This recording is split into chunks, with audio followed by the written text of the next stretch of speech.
Panasnya terik matahari tidak menyurutkan gerakan seorang lelaki tua untuk terus menggulung dan merapikan tali pancingnya di perahu.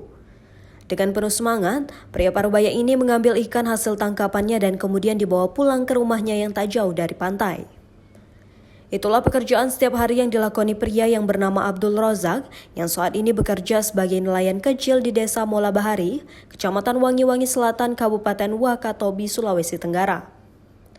Namun siapa sangka nelayan tua ini di masa mudanya pernah mengharumkan bangsa Indonesia di kancah internasional dengan menjadi atlet dayung. Perjalanannya menjadi atlet dayung dimulai ketika Abdul Rozak mencari pekerjaan di Kendari dan diterima bekerja di kapal ikan. Saat bekerja di kapal ikan, ia melihat seorang lelaki tengah mendayung dengan menggunakan perahu kayak. Setiap ada kesempatan, pria yang telah memiliki 6 anak ini mulai berlatih mendayung di laut. Tahun 1987, Abdul Rozak mewakili Sulawesi Tenggara menjadi atlet dayung pada kejuaraan nasional di Semarang dan mendapatkan 3 medali emas. Perjalanan Abdul Rozak terus menanjak dengan mengikuti pelatnas di Jatiluhur, Jawa Barat tahun 1988.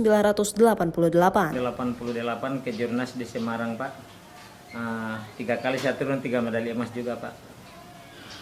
Saya kembali ke Sulawesi Tenggara, Pak. Tiba-tiba ada pemanggilan lagi, Pak, untuk persiapan SEA Games di Lumut Bintara di Malaysia, Pak. Pada waktu itu tahun 89, Pak. Alhamdulillah, Pak, 4 kali saya turun 4 medali emas di bawah pimpinan saya, pelatih saya. Setelah itu saya kembali ke Indonesia.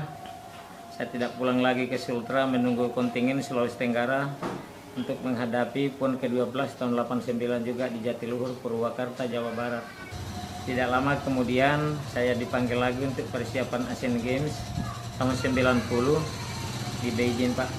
Itu saya sempat berangkatkan tryout ke Perancis terbuka, Jerman, Belanda, Hungari, Australia. Kita hanya masuk final pada waktu itu. Pas di Australia kita dapat 2 medali emas dari jenis perahu Dragon Boat, Pak. Pada tahun 2000, ia dipanggil Gubernur Sultra Laode Kaimudin dan dipindah ke Dispora Sultra.